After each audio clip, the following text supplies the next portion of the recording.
মৃত্যুর পরে কোরআন শরীফের সূরা তাওবার মধ্যে আছে আবু তালেবের মৃত্যুর পরেও নবী আবার আল্লাহর কাছে হাত তুলে বলছে, আল্লাহ আমার চাচাটারে মাফ করে দেন, আমার চাচা জাহান্নামের আগুনে জ্বলবে।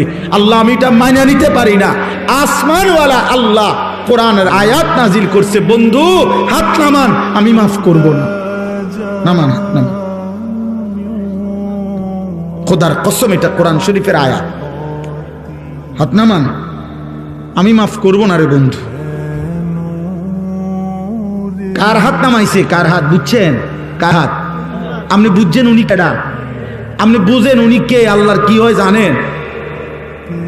কলজাটা, কলজা, ওই মালিকের কলজার টুকরা এটা। তিনি মাহবুব, তিনি হাবিব, এই কায়নাতে এর চাইতে প্রিয় ওনার কে? তো তার হাত নামাই দিছে বেটা, ওনার হাত নামাই দিছে। নামান, আপনি হাত নামান।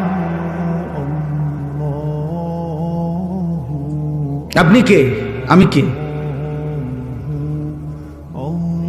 বেশি খামখেয়ালি মনে করেন আপনার। ইব্রাহিম আলাইহিস সালাম কোরআন শরীফে আছে, ইব্রাহিম আলাইহিস সালাম ওনার আব্বা আজরকে জাহান্নাম থেকে বাঁচাবার জন্য কত লক্ষবার যে কাকুতি মিনতি করছে কোরআনের মধ্যে আছে, শত শতবার ইয়া আবাতি, ইয়া আবাতি, ইয়া আবাতি, ইয়া আবাতি কোরআন শরীফে আছে। আব্বা, এই আব্বা, এই আব্বা, আব্বা আপনি ইমান আনেন, ওই বাপ ইমান আনেন, বাপ ইমান আনেন, ইমান আনেন, ইমান আনেন। আপনার জাহান্নামের আযাব ধরে ফেলবে রে আব্বা, আপনি শয়তানের গোলামি করেন না রে আব্বা। এইভাবে বলছেন। আসমানওয়ালা বলছে, ইব্রাহিম খলিল হইতে পারো তুমি আমার, আমি তোমার বাপের হেদায়েত দেব না।